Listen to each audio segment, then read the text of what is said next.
모정 2편. 다음날 또 다다음 날도 서당행은 산 언덕행으로 바뀌게 되고 이런 일과가 반복된 것입니다. 어머니에게 거짓을 꾸며대야 하는 심적 갈등과 죄의식도 있었지만 반면 자신의 꾀에 어머니가 속아 넘어가는 것에 야릇한 쾌감도 없지 않았으니 이것은 분명 마음에 병이 발생한 징조라고 하겠습니다.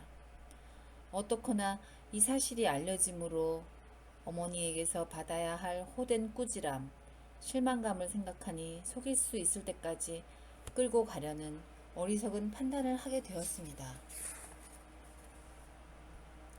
귀남이는 전처럼 산에서 놀고 점심을 먹고 나니 노곤하게 졸음이 왔습니다.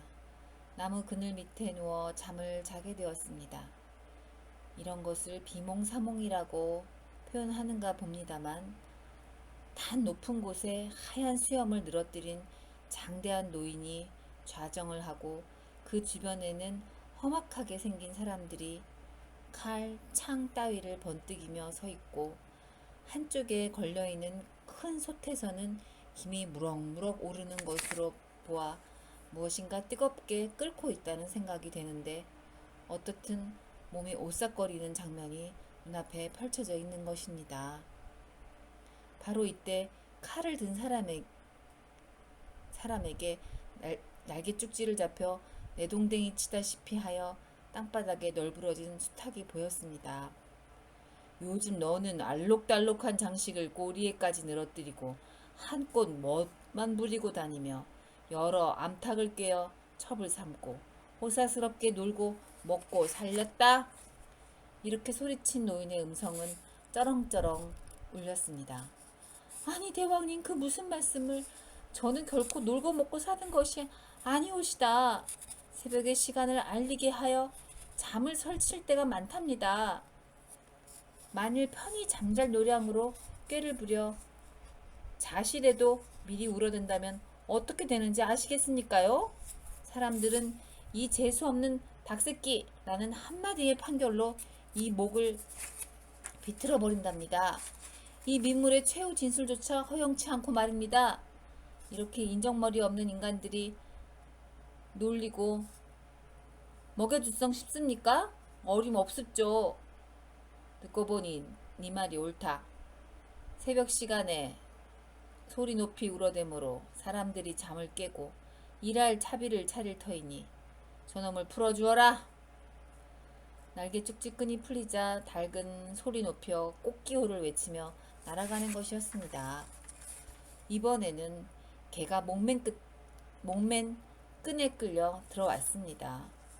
이놈, 너는 주인 앞에서 꼬리를 살살 치며 킹킹거려 간사와 아첨을 떨고 놀고 먹고 살렸다. 노인답지 않게 우렁찬 목소리였습니다.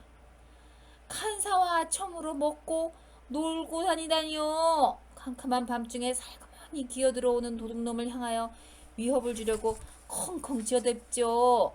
또 이거는 수상한 자가 접근하고 있다고 주인에게 알리는 신호이기도 합죠. 이래도 담 크게 문지방을 넘어서려는 자가 있다면 종아리를 물고 늘어져야죠. 그놈이 흉기라도 들었다면 목을 찔러 죽을 위험이 크지만 그렇다고 비겁하게 의리 없이 도망치려고 한 적은 없다는 겁니다. 이렇게 주인집 재산과 생명들을 목숨 걸고 지켜주기에 방 안에서는 코골며 편안한 잠을 잘 수 있었죠. 이러한 충직한 심성, 의리 있는 행동 때문에 주인은 배반당할 일이 없기에 우리들은 애견이라고 부르고 사랑하며 충견이라고 칭송되기도 하며 살신으로 주인의 생명을 구하였다고도 하니 큰 돌비가 선 의견충에 묻혀 자자손손의 영광을 돌리고 있는 경공도 있었죠. 대왕님, 간견, 첨견 이런 소리 들어보신 적 있으신가요? 있을 리 없죠. 그놈 되게 유식하네. 하기야 서당께 3년이면 풍어를 웃는다 하였겠다. 삼복에 보신탕집에 팔려가도 주인을 원망할 턱이 없지. 저것을 빨리 풀어주렸다. 목이 더 쫄리기 전에 위험 속에서도 온화함을 곁들인 음성이었습니다.